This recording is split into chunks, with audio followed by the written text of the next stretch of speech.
자, 한번 따라해보시죠. 하나님 나라와 언약. 오늘 이제 말씀은 요즘 제가 시리즈처럼 하나님 나라 그리고 그와 연관된 것을 계속 말씀합니다. 하나님 나라와 언약이라는 말씀을 오늘 이 말씀을 공유하기 전에 저는 지난주의 설교를 다시 한번 좀 되짚어 봤으면 좋겠어요. 지난주 혹시 설교를 기억하실지 모르겠습니다. 하나님 나라와 무엇이라고요? 앞에 힌트를 주는데도 모르시네. 하나님 나라와 성님. 여러분, 지난주에도 저는 우리 은퇴하신 우리 장병철 목사님 내외와 또 이제 올해 은퇴하시죠 한상호 목사님 내외와 또 우리 정상현 목사님, 이용규 목사님, 김영환 목사님, 또 우리 김효태 목사님 가정 이렇게 몇 가정인가요? 저는 숫자 계산이 틀려가지고 여러 가정이 이제 봉고차 2대로 이제 장병철 목사님이 또 은퇴하셨고 한상호 목사님이 또 은퇴하시니까 우리가 이제 섬기는 마음으로 이제 좀 갔다 왔습니다. 영덕일을 갔다 왔는데 어쨌든 강릉 가는 것보다 영덕이 더 빠르더라고요. 요즘 고속도로 가시니까 참 좋더라고요. 옛날 영덕 가는 길 하면 참 골짝골짝 힘들었는데 강릉 가는 길보다 차라리 영덕 가는 길이 더 빠르다는 생각이 들어요. 그렇다고 그것 설명하자고 말씀드린 건 아니고 이번 주간도 제가 참 기분이 좋았어요. 우리 성대 목사님들을 모시고 이렇게 갔다 오는 과정 속에 참 내 마음의 흐뭇함을 느끼면서 하나님께 이런 기도를 드리죠. 하나님 나라가 꼭 천국에만 있는 것이 아니라 우리의 모임 속에 있다 없다? 있다. 아멘? 하나님 나라는 여기에 있는 거예요. 여기에서 하나님 나라를 체험하는 사람이 영생으로 가는 거예요. 영생이라는 말이 뭡니까? 성경 주님 말씀하잖아요. 죽어도 살겠고 살아서 믿는 자는 영원히 못하지 아니하리라 죽지 아니하리라. 그게 무슨 말이에요? 영생은 내가 죽었지 이제 죽은 다음에 시작되는 거예요? 아니면 죽기 전에 이미 시작된 거예요? 시작된 거예요. 여러분, 우리의 신앙은 이래야 합니다. 자신감이 있어야 돼요. 그래, 내가 내가 사는 이곳이 하나님 나라야. 그런 기쁨을 가지고 살아가야 그게 바로 영생인 거예요. 영생이란 뭡니까? 계속 영원한 생명이 이루어진다는 거죠. 그게 구원이라는 거예요. 근데 우리는 자꾸 하나님 나라는 천국이니까 죽은 다음에 여기 땅하면 시작된다 생각해요. 아니에요. 여러분, 하늘나라의 시민권을 여러분 우리가 죽은 다음에 거기서 백보자 심판 앞에서 땁니까? 우리는 이미 하늘나라의 시민권을 딴 사람들입니까? 사도 바울이 얘기잖아요. 너희는 하늘나라의 시민권을 뭐하다 자라? 가진 자라 얘기하고 있지 않습니까? 한국 사람이 베트남 가서 살아요. 그렇죠? 베트남 가서 살든 태국에 살든 필리핀에 삽니다. 그러나 거기에 아무리 살아도 거기서 사는 한국 사람은 베트남 사람이나 필리핀 사람이나 태국 사람이나 누구예요? 한국 사람인 거예요. 우리가 세상에 살아도 우리는 어디 사람? 하나님 나라의 사람인 거예요. 여러분, 여러분들 삶 속에서 이런 행복을 느끼시길 주님으로 축원드립니다. 그래서 내 가정을, 물론 가정에서 싸울 수도 있어요. 여러분, 싸우지 않는 게 잘못이죠. 싸웁니다. 그러나 그래도 그 안에서 무슨 나라? 하나님 나라를 체험해야 돼요. 근데 제가 이번에도 지지난주에는 우리 성도님들과 함께 갔다 오면서 그 하나님 나라는 무엇으로 완성된다? 섬김으로 완성된다 말씀을 드렸는데 이번에도 갔다 오면서 그런 생각을 했어요. 서로가 서로를 배려하고 섬기는 모습 속에서 아주 그 가슴 찡한 느낌을 받는 거예요. 그 차를 타고 갈 때도 누구를 할 것도 없이 제일 뒷자리를 먼저 가려고 그러는 거예요. 제일 뒷자리를. 여러분, 그게 아무것도 아닌 것 같아도 여러분, 봉고차의 제일 뒷자리, 승합차의 제일 뒷자리가 쉬운 자리입니까? 어려운 자리입니까? 많이 흔들리죠? 그런데도 제가 이제 타려고 그러니까 감사함이 거기 앉아있는 거예요. 제가 그 모습을 보면서, 참, 감사하다. 그런 생각. 우리 남성이 강사님은 또 사모님이 아프시니까 가시지도 못했어요. 그래서 그 다음에 이제 휴게소에 내장을 대고 얼른 그냥 그 뒤에 가서 앉았고, 또 우리 정상훈 목사님도 뒤에 가서 앉고, 나이에 관계없이 가장 어려운 곳에 가서 내가 앉겠다는 마음을 가지고 앉고, 또 서로 어렵지만 밤길이든 어쨌든 서로 이 운전을 하려고 그러고, 자기 욕심을 채우는 게 아니라 상대방을 배려하고 사랑하는 마음, 그래서 저는 이것이 바로 하나님 나라다. 아멘? 믿음의 사람들이 이렇게 모이는 것이 하나님 나라라는 거예요, 여러분. 그래서 이런 생각을 했어요. 어떤 모임이든지 이기적인 사람, 자기밖에 모르는 사람이 많을수록 거기는 하나님 나라가 아니라 무슨 나라가 되어버릴 수 있다? 세상 나라가 될 수 있어요. 그러나 적어도 거기 모인 사람들의 절반 이상이 진짜 섬기는 사람이 되면 그곳은 무슨 나라가 된다? 전 믿습니다, 여러분. 남을 탓할 게 아니라 한마디로 내가 먼저 섬기는 자가 되자. 아멘? 우리 교회도 마찬가지죠. 우리 교회가 하나님 나라가 되려면, 우리 속회가 하나님 나라가 되려면 어떻게 됩니까? 내가 먼저 못하는 자?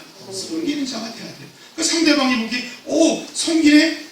그럼 같이 섬기려고 노력하는 거예요. 이게 바로 교회라는 거예요. 이게. 저는 그래서 지난 시간의 얘기를 다시 한번 좀 말씀드리고 싶어요. 하나님 나라의 완성은 어떻게 되는가? 하나님 나라의 완성은 죽어서 완성되는 게 아니라고 저는 생각해요. 이 땅에서도 우리는 완성해 나가는 거예요. 자, 제가 말씀드렸죠? 시편 133편 하나님 나라를 가장 아름답게 표현하는 것이죠. 133편 1절 세 번역입니다. 우리 함께 읽겠습니다. 그 얼마나 아름답고 즐거운가, 형제자매가 어울려서 함께 사는. 여러분 모일 때마다 이런 느낌과 이런 마음을 갖고 만나는 여러분들의 속회가 그런 모임이 되시길 주님으로 축원드립니다. 우리 교회에 어떤 모임이 작은 모임이 되든 10명이든 4명이 되든 3명이 모이든 그 자리가 얼마나 아름답고 즐거운가, 형제자매가 모이는 곳이에요. 교회는 바로 이렇게 연합하여 동거하는 공동체가 돼야 돼요. 연합할 때마다 서로를 배려하고, 여러분 왜 아름다울까요? 왜 즐거울까요? 그냥 모이니까? 여러분 제가 전에 교회에서 그런 일이 있었어요. 근데 이렇게 성도들끼리 모여있다가도요, 누가 오면은 싹 흩어져요. 이게 잘된 거예요? 잘못된 거예요? 잘못된 거죠. 성도들끼리 모여서 재밌게 얘기하다가 누가 탁 하면 싹 흩어져 버려요. 그분이 가는 곳마다 싹싹 흩어져. 무슨 게임하는 것 같아. 그럼 이게 아니죠. 그 사람을 중심으로 서로가 어떻게 하는 사람? 모이게 되는 사람. 이런 사람이 어떤 사람일까요? 한마디로 그럼 배려하는 사람이에요. 남을 섬기는 사람이에요. 왜 우리의 모임이 얼마나 아름답고 즐거운가, 형제자매가 어울려서 함께 사느냐. 여러분 연합하여 동거하는 아름다운 성도들이 되시길, 가정들이 되시길, 속회들이 되시길 주님의 이름으로 축원드립니다. 2절 우리 함께 읽겠습니다. 머리 위에 보배로운 기름의 수염, 곧 아론의 수염을 타고 흘러서 그 옷깃까지 흘러내린다. 그럼 이 말은 뭐냐면, 옛날에는 그 직분을 받으면요, 제사장이나 그 선지자들은 직분을 받으면 위에다 기름을 아주 듬뿍 발라줍니다. 듬뿍. 그러면 그 기름이 이제 그 선지자들이나 제사장들은 수염이 있잖아요. 수염을 타고 내려와서 여기가 쫙 적시되죠. 그걸 적시는 그 마음을 보면서 하나님이 나에게 주신 그 사명을 생각하는데, 여러분 기름 부음 받은 공동체, 나는 기름 부음 받았어요. 여러분 근데 직분은요, 한마디로 직분은 섬기는 이다. 한마디로 예수님이 얘기하는 너희는 못하는 자가 되고 섬기는 자가 되라는 그 단어 디아코노스가 그대로 와서 성경에 보면 우리의 직분을 모두 다 디아코노스라고 설명하고 있어요. 또한 3절에 보면 하늘로부터는 은혜와 축복을 함께 나누는. 저는 다시 한번 그 지난 주간의 말씀을 다시 저는 묵상해 봤어요. 한번 더 서로 사랑은 서로 섬깁니다. 사랑이란 말은 너무 흔합니다. 흔하죠? 어떻게 보면 사랑이란 말이 갖고 있는 의미가 너무 복잡해. 근데 성경은 한마디로 서로 사랑은 서로 무엇하는 것이다? 섬기는 것이다. 왜요? 예수님이 제자들의 발을 씻기시고 나서 하신 말씀입니다. 내가 너희를 못한 것 같이 사랑한 것 같이 너희도 서로 못하라? 사랑하라. 그 말씀 앞에 보면 발을 닦아주며 섬기셨거든요.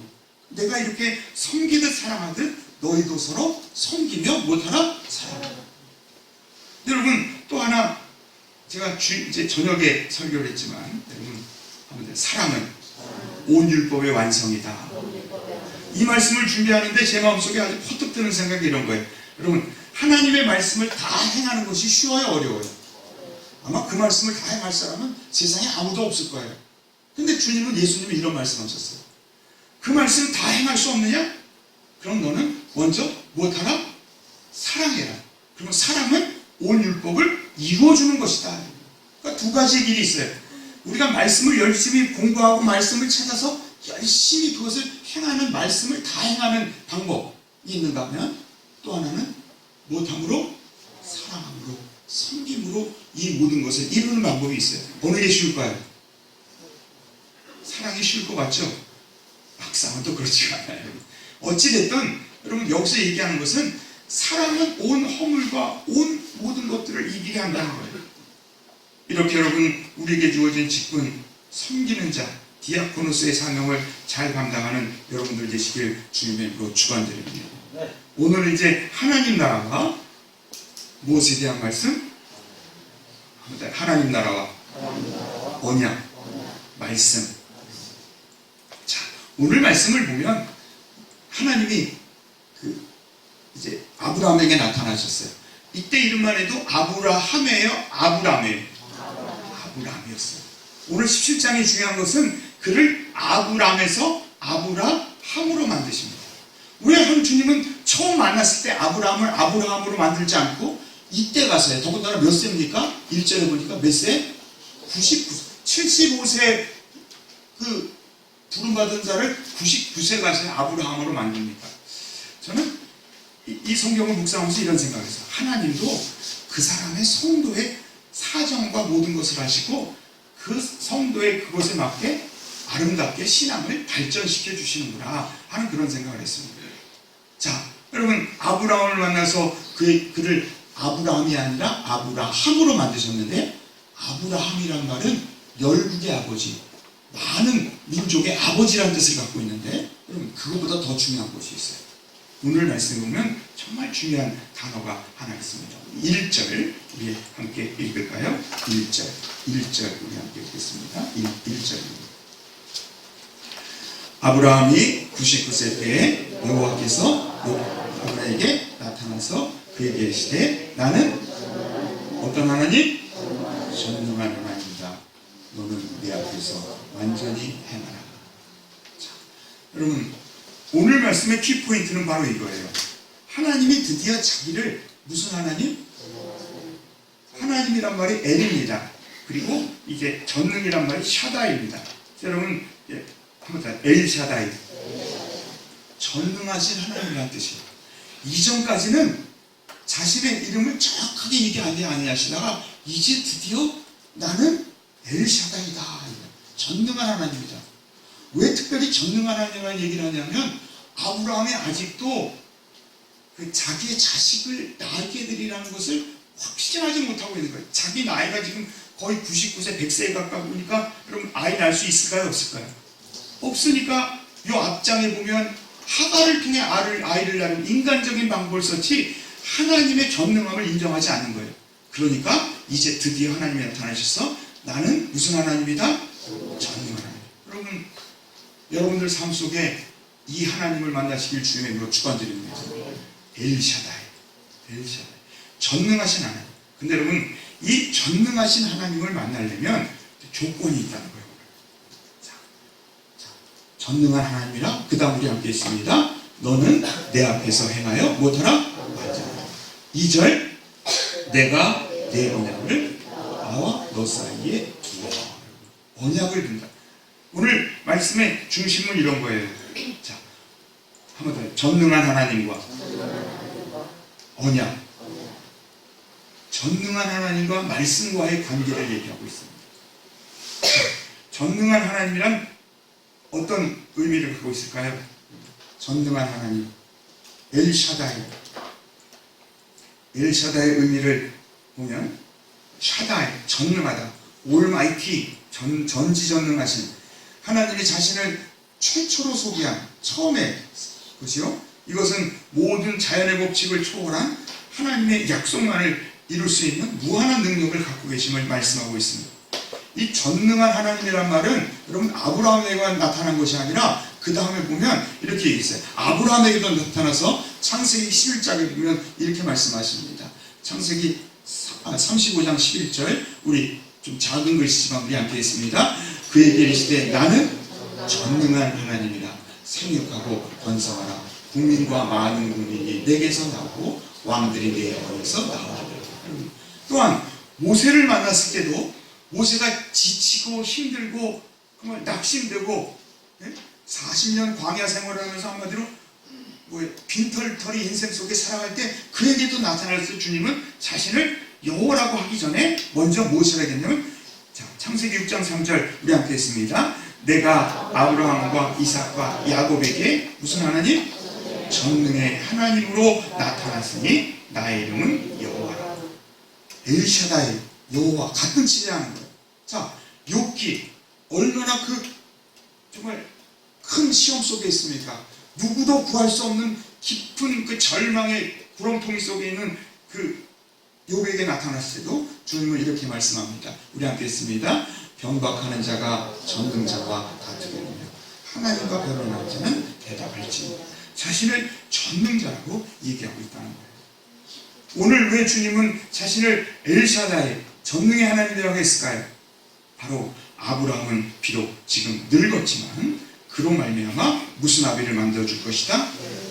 바로 아브라함을 만들어줄 것이라는 것을 자신의 능력 속에 있음을 말씀하고 있음을 성경은 이야기하고 있습니다. 자, 그런데 여러분, 저는 이 말씀을 보면서 이런 생각을 했어요. 전능하신 하나님의 그 다양한 모습, 엘샤다이는 여러분 그 다양한 모습을 통해 우리에게 나타납니다. 엘로이, 어떨 땐 엘로이, 창세기 16장 13절에 보면 주님은 엘이라는 말이 하나님이거든요. 로이, 보살피시는, 그리고 살피시는 하나님.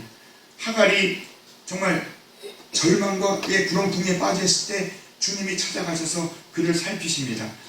그를 보살펴 주십니다. 그랬더니 하갈이 자기를 찾아오신 하나님의 이름을 지어요.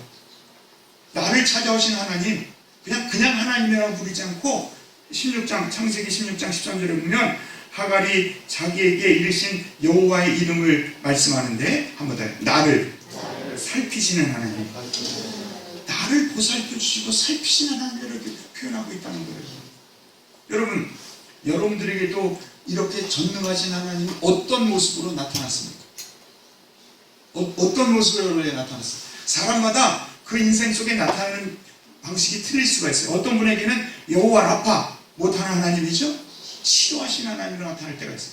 어떤 사람에게는 여호와 로이, 목자가 되신 하나님, 푸른 초장 쉴 만한 물가로 인도해 주신 하나님.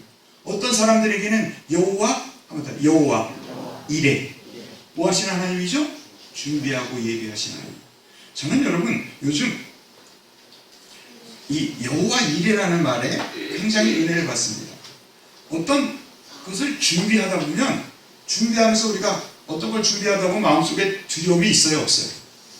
두려움이 있습니까, 없습니까? 여러분들이 믿음이 좋아가지고 두려움인지 모르지만 저는요, 일단 어떤 걸 준비하면요, 먼저 두려움부터 생겨요. 안 되면 어떡하지? 잘못되면 어떡하지? 근데 여러분, 그 생각이 내 머릿속에 있으면요, 잠을 자려고 할 때 그 안에 그 두려움이 내 마음을 확 뒤집어 삼키는 경우가 있습니까, 없습니까? 있어요.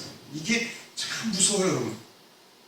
저도 어제 갑자기 무슨 생각을 하고 있다가 잠을 자는데, 설교 준비가 거의 새벽 2시에 끝났습니다. 막 자려는데 어떤 생각이 딱 들어오더니 그 다음부터 그게 막 저한테 펼쳐지면서 어둠이 닥치는데요, 여러분, 잠이 안 오더라고요. 갑자기 캄캄해지면서. 근데 제가 이런 생각을 했어요. 한번 여호와 이레. 우리 또 관사양자의 가정이 좋아하는 앞서 행하시는 누구? 하나님. 우리가 사실 어떤 것을 위해 미리 걱정을 하지만 사실 그때 가면 하나님이 내가 생각한 것보다 더 잘 인도하신다, 인도하시지 않는다. 믿으십니까? 전 믿어요. 전 100%가 아니라 200% 믿습니다. 제가 하나님께 그렇다고 기도하지 말라는 게 아니에요. 애쓰지 말라는 게 아니라 준비는 철저히 해야 됩니다. 어떤 사람들은 제가 제일 싫어하는 신앙이 이런 거예요. 하나님이 해주실 건데 뭘 준비하냐. 그러면 제가 뒤통수를 때려주고, 하나님은 하시지만 우리는 우리의 무엇을 다해야 돼요? 최선을 다하고 하나님께 기도해야지 최선을 다하지 않고 그냥 해주시겠지. 여러분, 이건 신앙이 아닙니다. 우리의 최선을 다하면서도 두려움을 이겨내고 하나님이 이루실 걸 여호와 이래. 여러분, 우리가 60주년을 준비할 때 마음 어떻습니까? 모든 행사의 모든 부분에 어떻습니까? 이번에 우리가 저 갈 때도 그렇죠. 야외에 갈 때도, 소금산 갈 때도 우리의 마음은 사실 두려움이 있었어요. 그러나 하나님의 인도하심은 아주 하나하나 철저하셨습니다. 아멘? 그럼 이렇게 엘 샤다이, 전능하신 하나님은 우리에게 다양한 모습으로 나타났습니다. 이게 바로 신앙인 거예요, 여러분. 겉으로는 신앙생활 30년, 40년 하면 뭐합니까? 한 번도 엘 샤다이, 전능하신 하나님의 여호와 라파로도, 여호와 로이로도, 여호와 치드케노, 여호와 니시로도 한 번도 만난 적이 없어요. 그냥 하나님일 뿐이에요. 그 안에 신앙이 살아있다, 죽어있다. 죽은 신앙이죠. 그 신앙이 무슨 살아있는 신앙입니까? 늘 하나님을 기억할 때마다 하나님은 나의 목자가 되어서 인도해 주십시오. 어떨 때는 여호와 삼마, 내가 어디를 가는데, 여러분 신방하러 갈 때 내가 거기 가는데 이미 거기가 계신 거예요. 내가 생각한 것보다 더 빨리 가 계셔서 그 사람을 이미 위로하고 계신 거예요. 여러분, 이러한 다양한 하나님을 여러분의 삶 속에 만나는 귀한 여러분들 되시길 주님의 이름으로 축원드립니다. 그런데 여러분, 오늘 말씀을 보면 그냥 여호와 샤이, 전능하신 하나님을 만나는 게 아니라는 거예요. 나를, 내 전능함을 너희가 체험하려고 그냥 만나는 게 아니라는 거예요. 1절에 무엇이라 얘기합니까? 자, 다시 한번 1절 읽겠습니다. 아브라함이 몇 세에? 99세 때 여호와께서 아브라함에게 나타나서 그에게 이르시되 나는 전능한 하나님이다. 나는 전능한 하나님, 엘샤다이야. 그러기서 나 엘샤다이를 만나려면 네가 어떻게 해야 되냐면, 그 다음 우리 하겠습니다. 너는 내 앞에서 행하여 내 앞에서 행하여 온전한 자가 되어야 한다. 그럴 때 엘샤다이가 역사한다는 거예요. 여러분, 이 말에 아브라함이 찔렸을 거예요. 왜 찔렸냐면 바로 16장이 무슨 내용이냐면, 아브라함이 자기 자식을 갖고 싶은 마음이 막 불같이 일어나니까 하나님의 때를 기다리지 않고 그것을 인간적으로 만든 거예요. 그래서 누구를 첩으로 취했죠? 하갈을 취해서 누구를 낳았죠? 근데 여러분, 하갈 동안 이스마엘이 그 친자녀가 됩니까? 안 됩니까? 안 되잖아요. 그러니까 너는 내 앞에서 완전하라. 그럼 완전한 방법이 무엇인가? 자, 2절 우리 함께 읽겠습니다. 나와 너 사이에 두어 너를 크게 번성하게 하리라.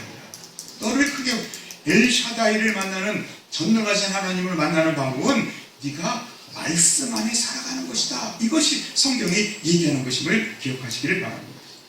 여러분, 17장에 이 언약이라는 단어가 몇 번 나오나 제가 한번 따져봤어요. 17장, 이 27절로 되어 있는데 27절 동안에 이 언약이라는 단어, 이 베리트, 구약 성경에 이 엘샤다이만큼이나 더 중요한 베리트라는 단어가 있는데, 베리트란 이 단어가 17장에 13번 나옵니다. 먼저 2절, 4절에 이렇게 나옵니다. 자, 우리 함께 읽겠습니다. 내가 내 언약을 나와 너 사이에 세워서. 하나님의 베리트를 하나님과 아브라함 사이에 세웁니다. 4절에도 이렇게 합니다. 내가 너와 내 언약을 세워서 너를 무슨 하리? 열국이 하리. 그런데 주님은 여기서 이 언약은 너와 나 사이에만 세워지는 것이 아니라 나와 누구 사이? 너의 후손에게까지 세워지는 언약이라는 것을 기억하는 거예요. 자, 7절 우리 함께 읽습니다. 내가 내 언약을 나와 너와 내 대대 후손 사이에 세워서. 9절에도 그런즉 너는 내 언약을 지키고 내 후손도 대대로 지키라. 구체적인 증거로 마음의 할례에 대한 이야기를 하고 계세요. 마지막으로 이제 그 언약은 모든 사람, 네 모든 자손에게만 유효한 것이 아니라 하나님이 택한 이스마엘이나 다른 사람들에게 유효한 것이 아니라 하나님이 택한 이삭과 야곱과 또한 요셉을 통해서만 그 언약은 이루어진다 말씀하고 있다는 거예요. 자, 여러분, 오늘 말씀의 결론은 이겁니다. 한번 따라서 전능하신 하나님을 만나기 위해 언약을 지키자. 말씀을 지키며 말씀 속에 살아가는 가운데 전능하신 하나님, 어떨 때는 여호와 라파로, 어떨 때는 여호와 로이로, 여호와 시드캠으로 여호와 니시로 역사하시는 그 하나님을 여러분들 삶 속에 모세처럼 아브라함처럼 노아처럼 만나는 여러분들 되시길 주님의 뭐 축원드립니다. 바로 말씀 안에 살아가는 자가 되어야 한다는 거예요. 근데 지난 주간에 제가 어느 그 목사님 이제 아마 웨슬레 회심 기념 때 한번 우리 지방에서 부를 겁니다. 그 김동환 목사님의 그 유튜브 영상을 보다 보니까 그 목사님이 아주 재미있는 얘기를 해요. 우리 감리교회를 영어로 메소디스트라고 합니다. 감리교회 영어 약자예요. 감리교회란 말은 메소디스트요. 메소디스트란 말은 이런 뜻을 갖고 있어요. 한번 따져. 규칙쟁이들. 감리교도도 우리는 무슨 쟁이들이라고요? 원래 이 이야기는 웨슬레 목사님 시절에 옥스퍼드에서 공부하는 웨슬레 목사님 중심의 그 청년들의 모임이 하도 규칙적으로 기도 생활하고 말씀 생활하고 또 예배 생활하는 모습을 보니까 그 사람들이 그런 거예요. 저 사람들 규칙쟁이들이다. 그래서 비꼬는 말로 얘기했는데 웨슬레 목사님은 이 말을 굉장히 좋아했대요. 왜 좋아했냐면 여러분 웨슬레 목사님이 이런 얘기를 했다는 거예요. 여러분 어떤 사람이 병이 걸리면 의사를 찾아가죠. 그럼 의사가 여러분들에게 이제 처방전을 내려줍니다. 그럼 처방전을 내릴 때 약 한 봉다리 딱 주면서 알아서 먹어요. 그러면서 여러분 약 줍니까? 어떻게 하죠? 요거는 식후 30분 후에, 요거는 식전에. 그럼 그대로 먹어야 돼, 먹지 말아야 돼. 제가 전에 한번 저대로 머리를 써가지고 약을 어떻게 하면 더 오래 먹을 수 있을까 고민을 하다가 이제 하루에 3번 먹는 거, 2번만 먹으면 되지. 그리고 하나를 빼먹고 먹었어요. 근데 그 다음에 갔더니 그분이 아시더라고요. 두 개만 먹었죠? 왜 그랬더니 약효가 안 난대요. 하루에 3번을 정확하게 먹어야 약효가 나는 거지 2개를 먹으면 약효가 안 나오는 거예요. 이게 약이라는 게 다 그런 의미가 있다는 거예요. 제가 그래서 그때 깜짝 놀랐어요. 이분은 참 쪽집게네. 의사치고는 굉장히 제가 좀 떡을 많이 먹고 하면 떡 먹었죠? 감자 먹지 말라니까 맨날 그런 얘기 하니까 제가 무서운데 여러분 어찌됐든 여러분 처방전이 있으면 처방전대로 해서 먹어야죠. 근데 여러분 만약 이거 한 달 동안 먹을 약인데 귀찮은데 뭐 한꺼번에 먹으면 어때? 하루에 다 탈탈탈탈 들어먹고 먹으면 어떻게 되겠어요? 문제가 생기는 거잖아요. 웨슬레 목사님이 이걸 얘기한 거예요. 성경은 우리의 질병에 대한 처방전이다. 처방전이다. 그럼 그 처방전을 따라야 돼요? 따르지 말아야 돼요? 더군다나 육신의 세계가 아니라 영적인 세계에 대한 처방전이라면 더욱더 따라야 돼요? 따르지 말아야 돼요? 정확하게 따라야 된다. 그렇기 때문에 우리는 무슨 쟁이다? 무슨 쟁이다? 하나님의 말씀을 읽는 이유는 우리가 말씀을 따라 살겠다고 고백하는 규칙쟁이의 삶을 살아가는 것. 이것이 메소디스트라는 거예요. 저는 그 김동환 목사님이 영국에서 이 웨슬레 전공 박사학위를 받고 오셔서 그 얘기를 하는데 저는 메소디스트란 말의 그 정확한 의미를 하니까 감리교란 무엇인가? 교단이 아니라는 거예요. 감독이 있고 감리사가 아닌 교단이 아니라 웨슬레 목사님은 한 책의 사람이래요. 그분은 한 책의 사람입니다. 한 책을 가지고 메소디스트, 규칙쟁이로 하나님이 말씀하신 그 삶의 규칙대로 살아가기를 원하는 사람, 하나님의 성경의 처방전대로 살아가기를 원하는 사람들이 한번 따라해 보시죠. 성경의 처방전대로 살아가는 사람이 누구다? 메소디스트라는 거예요. 아멘? 또 여러분 성경에 보면 웨슬레 그 시대에 메소디스트라는 말과 또 하나 여러분 거기에 그 모이는 웨슬레 중심으로 모이는 그 사람들, 그 목회자들, 그 청년들을 향해서 이런 얘기를 했어요. 한마디로 성경 종벌레다. 성경을 얼마나 드립하는지 파먹는 것 같다는 거예요. 종벌레. 근데 여러분 이것도 웨슬레 목사님이 좋아했대요. 그래 우리는 성경 종벌레다. 우리는 하나님의 말씀을 먹고 그 말씀의 힘으로 살아간다. 이게 메소디스트라는 거예요. 저는 이 말씀을 기억하면서 이런 생각을 했어요. 사랑하는 성도 여러분, 우리가 감리교인입니다. 그리고 우리는 하나님 나라와 언약, 전능하신 하나님을 만나려면 우리가 언약을 지켜야 되죠. 근데 그 언약을 메소디스트, 규칙쟁이처럼 성경에 있는 영적인 처방전을 받아서 그 처방전대로 살아가며 그리고 하나님의 전능하신 하나님의 복을 받는 아름다운 성도들이 되시길 주님의 이름으로 축원드립니다. 기도하겠습니다. 사랑하는 주님 감사합니다. 오늘도 주님의 사랑 안에서 주님 아브라함에게 나타나신 하나님 엘샤다이 주님 전능하신 하나님으로 나타나셔서 아브라함과 그 후손들과 언약 말씀의 언약을 세우시니 감사합니다. 우리도 주님 이 땅을 살아가며 전능하신 하나님 엘샤다이의 하나님의 능력 속에 살아갈 수 있도록 인도하여 주시옵소서. 어떨 때는 여호와 샬롬으로, 어떨 때는 여호와 라파 치료하신 하나님으로, 어떨 때는 여호와 니시 승리하게 하신 하나님으로, 어떨 때는 나의 목자가 되시며 나를 보살피시는 여호와 로의 하나님을 늘 만나며 체험하며 살아가는 우리가 될 수 있도록 인도하여 주시옵소서. 특별히 우리 감리교회는 메소디스트입니다. 주님 규칙쟁입니다. 그냥 규칙쟁이라는 그 말에 있는 것이 아니라 하나님이 주시는 성경의 처방전을 따라 규칙적으로 살아가는 아름다운 성도들, 언약의 말씀을 따라 살아가는 가운데 전능하신 하나님을 만나고 그 능력과 그 축복 속에 살아가는 아름다운 성도와 가정들 될 수 있도록 인도하여 주시옵소서. 이 모든 말씀 주 예수 그리스도 받들어 간절히 기도드리옵나이다. 아멘.